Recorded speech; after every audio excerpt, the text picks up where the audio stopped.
Madame la ministre, je suis inquiet.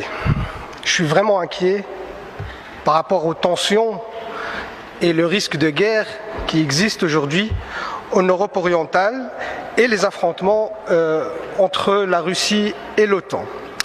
Et j'aimerais juste rappeler que ces tensions ne datent pas d'aujourd'hui, ils ne datent pas d'il y a quelques mois, mais ils remontent à une trentaine d'années, où il y avait un engagement de certains pays de l'OTAN avec la Russie de ne pas étendre la sphère d'influence de l'OTAN vers l'est de l'Europe. Et cet engagement a été rompu.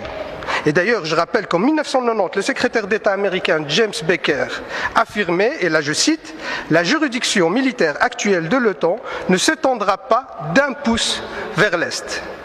Alors, non seulement l'OTAN s'est étendue sur la plupart des pays de l'Europe orientale, les pays du pacte de Varsovie, mais également les pays baltes qui sont aux portes de la Russie.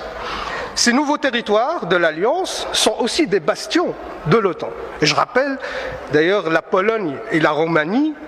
Aujourd'hui, il y a des systèmes antimissiles qui sont installés par l'OTAN dans ces pays-là. Et depuis février 2014, les États-Unis ont fourni pour 2,5 milliards de dollars d'armes à l'Ukraine.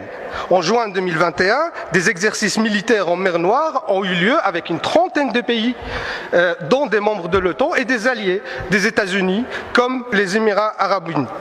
Et ces tensions, ce ne sont pas juste des risques de guerre, mais c'est aussi un impact aujourd'hui réel sur la population européenne, notamment par l'augmentation des prix du gaz, vu que la Russie exporte 40% du gaz européen, et ces tensions ont un impact là-dessus. Alors mes questions, Madame la Ministre, allez-vous appeler à la désescalade?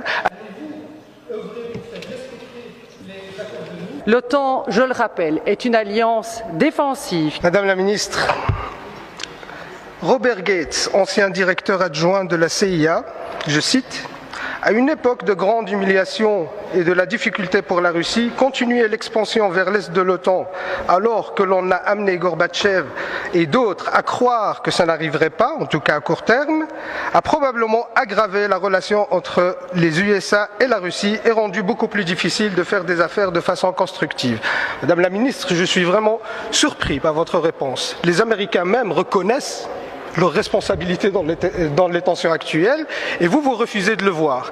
Vous nous dites que l'OTAN, c'est pour des raisons défensives. Mais arrêtons. L'Afghanistan, la Libye, c'est défensif ça. Aller détruire des pays, c'est défensif. Mais arrêtons. Aujourd'hui, l'OTAN, c'est la plus grande menace pour la paix dans le monde.